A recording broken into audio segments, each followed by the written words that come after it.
பாரு தான் வந்து அவங்களுக்கு வந்து மகுடி ஊதுனாங்க, அவங்க தான் அப்படி இருந்தாங்க அப்படின்னு சொன்ன ஹோஸ்ட்டு, இந்த வாரம் இந்த டீச்சர் டாஸ்க்ல கனியும் பிரஜனும் சேர்ந்து எல்லாத்தையும் பண்றாங்க. கனி பிரஜன் கூட சேர்ந்து அந்த அரோரா சேர்ந்து பண்றான். அதுக்கப்புறம் அந்த விக்கல்ஸ் விக்ரம் சேர்ந்து பண்றான்.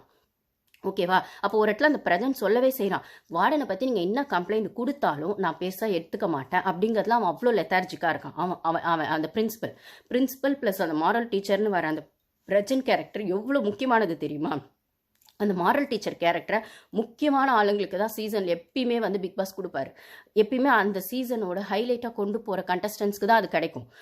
ஜாக் சீசனில் அர்ச்சனா சீசனில் அது அர்ச்சனாக்கு கிடச்சிது. அந்த இடத்துல தான் அர்ச்சனா வெஸ்னிக்சன் ஒரு இடம் ஒரு இஷ்யூ அவ்வளோ பெருசாக இருக்கும் அந்த மாரல் டீச்சரில். அப்போ அதே கேரக்டர் ஜாக்குக்கு வரும் போன சீசனில். ஜாக்குக்கு வர பட்சத்தில் ஜாக் வெஸ் தீபக்னு ஒரு விஷயம் வரும். அப்போ சீக்ரெட் டாஸ்க்குன்னு வேறு ஒன்று கொடுத்துருப்பாரு ஜாக்குக்கு. ஆனால் அது கடைசி வரைக்கும் ரிவீலே பண்ண மாட்டாங்க. அந்த காண்டில் தான் தீபக் வந்து ஜாக் மேலே அவ்வளோ கோவமாக இருப்பான். நான் பிக் பாஸ் சொன்னதை தான் செஞ்சேன்னு சொல்லி அந்த பொண்ணு கதரும் ஜாக்கு. அப்போ கூட வந்து இப்போ நீங்கள் சீக்ரெட் டாஸ்க்கு வந்து சாண்ட்ரா கொடுத்துட்டு குறும்படம் போட்டு காமிச்சிங்களே, அப்போல்லாம் வீக்கெண்டில் ஒன்றுமே அட்ரஸ் பண்ணப்படாது. அவள் ஜாக் செஞ்சது தான் தப்புன்னு சொல்லி நீங்கள் பேசியிருப்பீங்க. அப்போது உங்களுக்கு தேவையான ஃபீமேல் கண்டஸ்டன்ஸ்னா மட்டும் அதை நீங்கள் தூக்கி வைக்கிறீங்க. அங்கே ஒன்றுமே இல்லைனாலும் ஹைப் கொடுக்குறீங்க.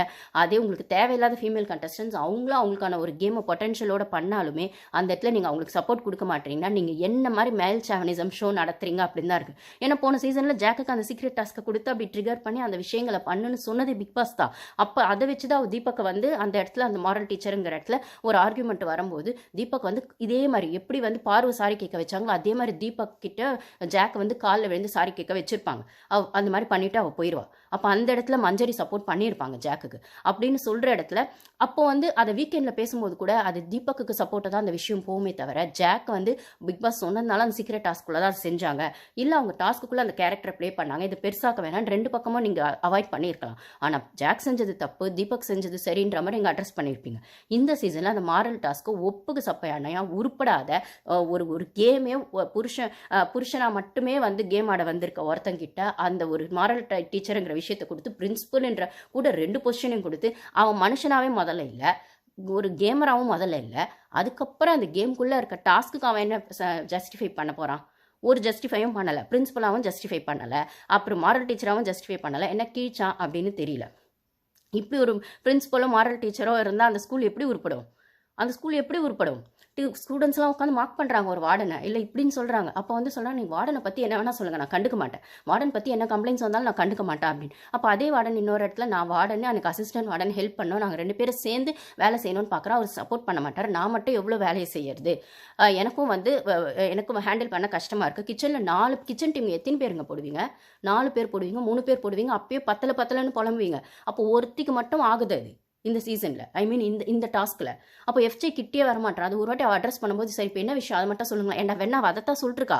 எஃப்ஜே ஒருத்தம் கூட கேள்வி கேட்கல. இந்த வாரமாக அந்த வீக்கெண்டில் அந்த ஹோஸ்ட் அவனை கேள்வி கேட்கலன்னா நீங்கள் இந்த வாரமே உங்களுக்கு எவனை பிடிக்குமோ இல்லை எவளை பிடிக்குமோ அவங்களுக்கு அந்த கப்பை தூக்கி கொடுத்துட்டு ஹோஸ்ட் வேலைக்கும் ஒரு கும்பிடு போட்டுட்டு கிளம்புங்க சார், பிக் பாஸ் வீட்டையும் இழுத்து மூடிடுங்க சார். பிக் பாஸ் நீங்கள் டிஆர்பிக்கெலாம் பிச்செல்லாம் எடுக்க வேணாம் சார், சீசனே இழுத்து மூடிடுங்க. ஓகேவா? சீசனையும் மூடிடுங்க. ஹோஸ்ட்டுக்கும் வந்துட்டு நீங்கள் சம்பளம் கொடுக்காதீங்க, அது உங்கள் பிரச்சனை. எங்களுக்கு இஷ்டமே இல்லை சார் இந்த சீசன் பார்க்குறதுக்கு. ரொம்ப அநியாயம் பண்ணுறீங்க சார். எஃப்ஜே ஒரு கேள்வி கூட அவன் டாஸ்க்குள்ளே இருக்க பிரஜனும் பிரின்சிபலாக கேட்க மாட்டான், மாரல் டீச்சராகவும் கேட்க மாட்டான். அப்போ வார்டன் அந்த இஷ்யூஸ் எடுத்து வச்சா அதையும் அவன் அட்ரஸ் பண்ண மாட்டான். அதே மாதிரி பேசும்போது பசங்கள்லாம் அப்படி பேசுகிறாங்க அப்படின்னு சொன்னாலுமே அப்போ ஒரு பசங்க வந்து வார்டனை கிண்டல் பண்ணலாம் செய்யலான்றது ஓகே, ஒரு ஃபன்னாக. ஆனால் ஒரு லிமிட் இருக்குது. ஓகேவா? அப்போ சாண்ட்ராவும் அவன் சபரியும் விக்ரமா அந்த கோவுக்கா பற்றி அப்படி பேசும்போது ஆனால் அவன் முன்னாடி போய் அப்படி இருக்கா அப்படின்னு பேசுகிறீங்க. அப்போது அவன் விஜய்வை திடீர்னு மாறிட்டானே சபரி, ஏன்பா நீ இந்த மைக்கு பிடிச்சிட்டு இந்த சீசன் ஃபுல்லாக வந்துருவியா? நீ போன சீசனில் மைக் பிடிச்சது எங்களுக்கு தெரியும், வெளில வந்த எக்ஸ் கண்டஸ்டன்ஸ்லாம் நீ இன்ட்ரெட்டு பெரிய ஆள்னு. ஆனால் இங்கே வந்து இன்னும் கீழ்ச்சிருக்க, ஒரு ஆணையும் நீ பிடுங்கலை. இப்போ திடீர்னு பிடுங்குற மாதிரி ஒரு சீன் போடுற. ஆனால் இப்போ நீ பிடுங்குறதுமே தேவையில்லான ஆடிதான். அதுவும் யார் கூட சேர்ந்து பிடுங்குறான்னா விக்கல்ஸ் கூட. அவன் நினச்சிட்டு இருக்கான் அவன் பிடுங்குறதுலாம் பெரிய பெரிய பெரிய பெரிய ஆணி அவன் பிடுங்குறான்னு. அவன் பிடுங்குறது தேவையில்லான ஆணிதான். ஆனால் தேவையில்லாத ஆணி பிடுங்குறவங்களுக்கு தான் ஓட்டிங் போடுறாங்க. அப்போ அந்த மக்கள் எந்த மைண்ட் செட்டில் இருக்காங்கன்னு எனக்கு புரியல.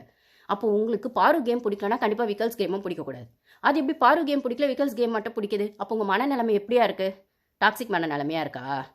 ஒரு காமெடியை நீங்கள் வந்து மார்க்கிங்ன்ற பேரில் ரசிக்கிறீங்க, ஒரு பாடி ஷேமிங்கை மார்க்கிங்ன்ற பேரில் ரசிக்கிறீங்கன்னா உங்கள் மனநிலைமை எப்படியா இருக்குது? ஏன்ப்பா ஒரு பொண்ணு எக்ஸ்ட்ரா 2 பாயிண்ட் பேசினா உங்களுக்கு அநாயகமாக இருக்குது. அவள் தேவையில்லாத இடத்துல அவளுக்கான விஷயத்துக்காக அவள் எல்லா இடத்துலையுமே போய் வாய்ஸ் அவுட் பண்ணால் அது உங்களுக்கு இரிட்டேட்டிங்காக இருக்குது. அதே பொறுத்துக்க முடியாது. நீங்கள் டாக்ஸிக்கை பொறுத்துக்கிறீங்கன்னா உங்கள் மனநிலைமை எப்படியா இருக்குது?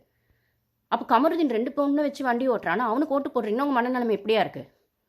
இல்லை திவ்யா வந்து ஒரு சைடுக்கு மட்டுமே அவங்களுக்கான ஸ்டாண்டை மட்டும் எடுக்கிறாங்க. இப்போ இன்றைக்கெல்லாம் பார்த்தீங்கன்னா அமித்தும் பாரு பற்றிலாம் விஷயங்கள் தப்பாக பேசுகிற மாதிரி அவங்க ஸ்டூடெண்ட்டுன்றதை அப்படி நமக்குள்ளே பண்ணுறா அப்படின்னு ஒன்று சொல்கிறாங்க. அப்படி பார்த்தா நீங்கள் எஃப்ஜே வியானாவையும் தானே பேசணும். ஏன் எஃப்ஜே வியானா பற்றி திவ்யாவும் சாண்ட்ராவும் பேசுகிறது வந்தது 1 hourல வந்தது, லைவில் வந்தது, அதை பார்க்கலையா? அப்போ அதையே நீங்கள் பேசலை. அப்போ அன்றைக்கி நைட்டு சாமான் தைக்கலான்னு அந்த பொண்ணு கால் வலினா போய் எஃப்ஜே கூப்பிட்டா அந்த பொண்ணு வரல. அந்த பொண்ணு போய் கூப்பிட்டா அவன் எஃப்ஜே வரல, போய் தூங்கிட்டான். அவ்வளோ சாமான் கிச்சனில் இருக்குது. அப்போ அதுக்கு ஹெல்ப்புக்கு கமருதீன் போயிருக்காரு. எப்பயுமே அவங்க நைட்டில் மோஸ்ட்லி 2 பேரும் சாமான் தேய்ப்பாங்க. முந்தா நேரத்து லைவில் ரொம்ப நேரம் சாமான் தேய்ச்சிட்டு இருந்தாங்க சண்டே. அந்த வேலையை அவங்க நைட்டில் செய்கிறாங்க. ஹெல்ப்புக்கு அவன் கமருதீன் போவான். அவன் வந்து ஏன்னா 10 மணிக்கு மேலே ஒருத்தங்களுக்கு ஒருத்தங்க டாஸ்கில் ஹெல்ப் பண்ணிக்கலான்றது அந்த வீட்டில் எழுதப்படாத ஒரு ரூல்ஸாக இருக்குது. இது super deluxe west big boss வீடுன்னு இருக்கும்போதுமே வியனாவை வந்து அந்த வீட்டுக்கு போய் க்ளீன் வேலை பண்ணுறதுக்கு சூப்பர் டீலக்ஸ் வீட்டுக்கு வந்து சுபிக்ஷா கூப்பிட்டாலுமே நைட்டு வியானா கூட சேர்ந்து சுபிக்ஷாவும் க்ளீன் பண்ணுவாங்க. பகலில் சுபிக்ஷா வந்து வியானா கிச்சன் டீமில் இருக்கும்போது வியானாக்கு வந்து சுபிக்ஷா ஹெல்ப் பண்ணுவாங்க. நைட்டில் கிச்சன் டீமில் வந்து ஹெல்ப் பண்ணுவாங்க. வியானா அங்கே பிக் பாஸ் டீமுக்கு வந்து க்ளீனிங் சூப்பர் டீலக்ஸ் ரூமுக்கு அந்த பாத்ரூம் க்ளீனிங் அவங்க சொல்லுவாங்க சுபிக்ஷா ஓப்பனா 10 மணிக்கு மேலே நான் உனக்கு க்ளீன் பண்ணுறேன் அப்படின்னு சொல்லுவாங்க. 10 மணிக்கு மேலே நான் வந்து சாமான் தைக்கிறேன் அப்படின்னு. அப்போ அது எழுதப்படாத ரூல்ஸாக அந்த வீட்டில் எல்லாருமே வச்சிருக்காங்க. 10 மணிக்கு மேலே லைட்ஸ் ஆஃப் பண்ணிவிட்டு ஒருத்தங்களுக்கு ஒருத்தங்க ஹெல்ப் பண்ணிக்கலாம் செய்யலான்னு. அந்த இடத்துல தான் கமருதீனை வந்து ஹெல்ப் பண்ணியிருப்பாரு, சாமான் தைச்சிருப்பாரு. அந்த காலம் தெரியும், அது அவங்களுக்குள்ள பர்சனல். அப்படி பார்த்தா அவன் எஃப்ஜே வந்து வியானாக்கு டை கட்டி விடுறதே ஒரு ப்ரொமோவே போடுறீங்களே நீங்கள். ஏன் வியானாக்கு டை கட்டி விட அந்த வீட்டில் சுபிக்ஷா இல்லையா? அண்ணன் பாசத்தில் கொஞ்சம் விக்ரம் இல்லையா? இல்லை மற்ற யாரும் லேடிஸ் இல்லையா? ஏன் எஃப்ஜே பின்னாடி அவள் சுற்றுறா? இல்லை எஃப்ஜே அவன் பின்னாடி சுற்றுறான்? அது வியானா இந்த வாரம் காலி. அதே மாதிரி அவங்க கேமே அவன் காலி பண்ணிட்டான். ரைட்டா? ஒரு பொண்ணு கூடவே வச்சு நீங்கள் அந்த ஆம்பளைங்களை மட்டும் தூக்கி வச்சு அந்த பொண்ணை வெளில அனுப்பிச்சிடுறீங்களே. இப்போ விக்ரம்க்கு அது தான் நடக்க போகுது. விக்ரமை நீங்கள் ஹைலைட் பண்ணி பாருவோட கேமை அடிக்க போகிறீங்க. இல்லை சபரி கேமை ஹைலைட் பண்ணி பாரு கேமை அடிக்க போகிறீங்க. இல்லை உங்களுக்கு தேவையான பிரஜன் கேமை ஹைலைட் பண்ணி பாரு கேமை அடிக்க போகிறீங்க. இது என்ன மாதிரி ஷோ அப்படிங்கிறத விடவும் கேவலமான ஷோ. இதுக்கு டிஆர்பி ஒரு குறைச்சல், அது மண்ணாங்கட்டி மட்டும்தான் குறைச்சல். அந்த மாரல் டீச்சர் பிரின்சிபலாக இருக்கான், அவன் உருப்படாதவன். ஓகேவா? அப்போது எனக்கு இந்த வந்து ஓட்டிங் போடுற ஜனங்களை வந்து தப்பு சொல்கிறதா இல்லை எந்த மனநிலைமையில் ஜனங்க இருக்காங்க அப்படின்னு யோசிக்கிறதா அப்படிங்கிறத விடவும் தப்புனா நீங்கள் 2 சைடும் தப்பு சொல்லணுங்க. யாருக்குமே நீங்கள் ஓட்டு போடக்கூடாதுங்க. அப்போது தப்பாக நெகட்டிவாக இருக்கிற பாருனா நெகட்டிவ் அவெல்லாம் ஒரு பொண்ணான்னு கேட்டால் இவெல்லாம் ஒரு ஆம்பளையா நான் கேட்பேன்.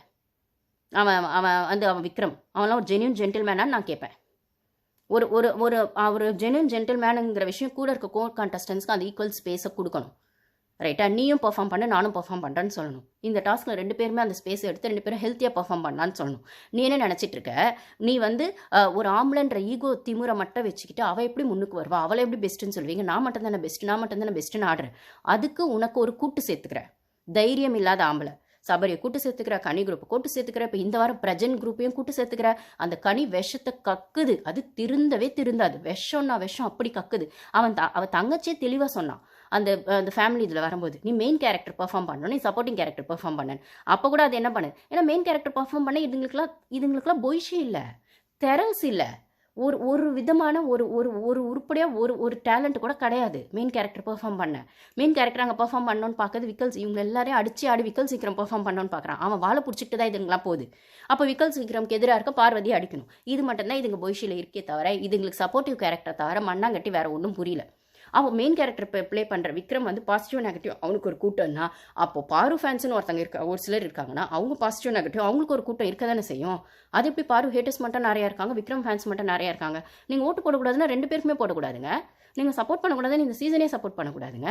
அது எப்படிங்க அப்பட்டமாக ஒரு ஆம்பளை செஞ்சால் சப்போர்ட் பண்ணுறீங்க, பொம்பளை செஞ்சால் மட்டும் தப்புன்னு சொல்கிறீங்க?